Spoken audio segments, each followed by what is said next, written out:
आज मनसेच्या पदाधिकाऱ्यांचा मुंबईतल्या वांद्रे पश्चिम भागातल्या रंगशारदा सभागृहात मोठा मेळावा पार पडला।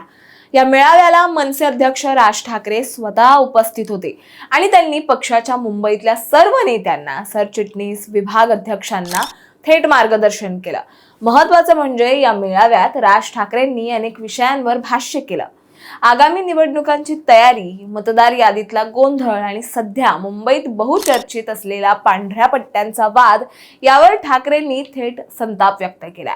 आता या मेळाव्यात नेमकं राज ठाकरे काय बोलले आणि कोणत्या कोणत्या मुद्द्यांवर त्यांनी बोट ठेवलं आपण सविस्तर जाणून घेऊयात या व्हिडिओच्या माध्यमातून। दरम्यान चॅनलवर नवे आला असाल तर इकडे खाली दिसत असलेल्या सबस्क्राइब बटनवर लगेच क्लिक करा।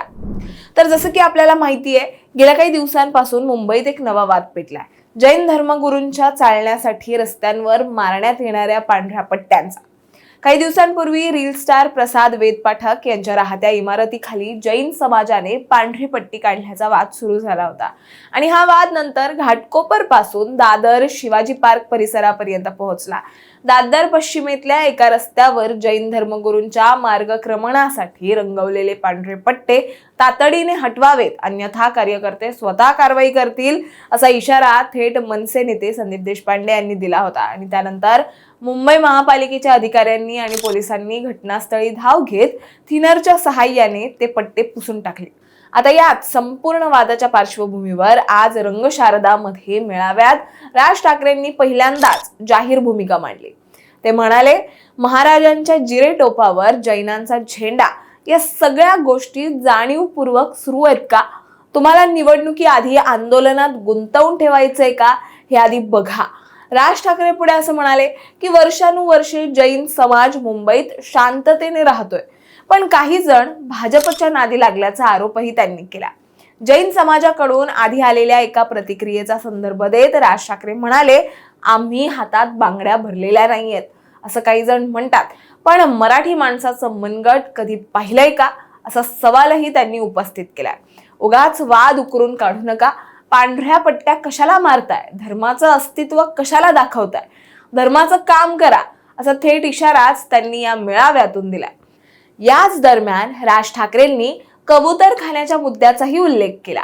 मध्ये कबुतरांचा विषयी असाच काढला होता, हे सगळं राजकीय पक्षांच्या नादी लागून केलं जातंय, अशा गोष्टीत तुम्हाला गुंतवून ठेवतात आणि दुसरीकडे त्यांचं वेगळं काम सुरू असतं असं सांगत त्यांनी कार्यकर्त्यांना सावध राहण्याचा सल्ला दिलाय।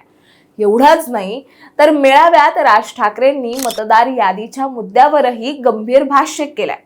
ते म्हणाले, SIR मुळे पश्चिम बंगालमध्ये काय गोंधळ झाला हे तुम्हाला माहितीच आहे, त्यामुळे तुमचं यादीकडे बारीक लक्ष असलं पाहिजे। 20 वर्षांपूर्वीपासून सोबत असलेल्या कार्यकर्त्यांचं कौतुक करत ते म्हणाले की आंदोलन आणि जनसंपर्क उत्तम होतोय, पण मतदार यादी अद्ययावत ठेवणं ही देखील तितकीच महत्त्वाची प्रक्रिया आहे। फक्त आंदोलन करून चालणार नाही, ही प्रक्रिया समजून घ्यायला हवी असं ते म्हणाले। पुढे त्यांनी इशारा दिला की निवडणुकीला अजून 3 वर्ष आहेत, म्हणून कोणी गाफील राहू नये। पायाखालून काय सरकून जाईल हे कळणारही नाही, दुबार मतदारांवरही लक्ष ठेवा असं सांगत त्यांनी कार्यकर्त्यांना सतर्क राहण्याचं आवाहन केलंय।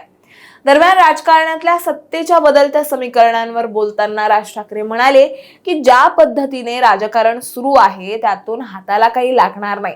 सत्तेचा अमरपट्टा घेऊन कोणी जन्माला आलेलं नसतं, यासाठी त्यांनी 60 वर्ष सत्तेत राहिलेल्या काँग्रेस पक्षाचं उदाहरण दिलं। त्या काँग्रेसची आजची परिस्थिती बघा काय असं म्हणत त्यांनी सत्ताधाऱ्यांना अप्रत्यक्ष टोला लगावला।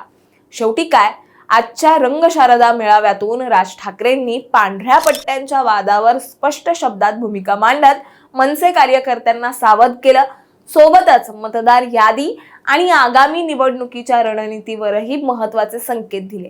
तुम्हाला काय वाटतं, राज ठाकरेंची ही भूमिका वाद शांत करणारी आहे की आणखीन चिघळवणारी हे आम्हाला कमेंटमध्ये नक्की सांगा आणि अशाच माहितीपूर्वक व्हिडिओ बघण्यासाठी लगेचच सबस्क्राइब करा प्राईम टाइम महाराष्ट्राला।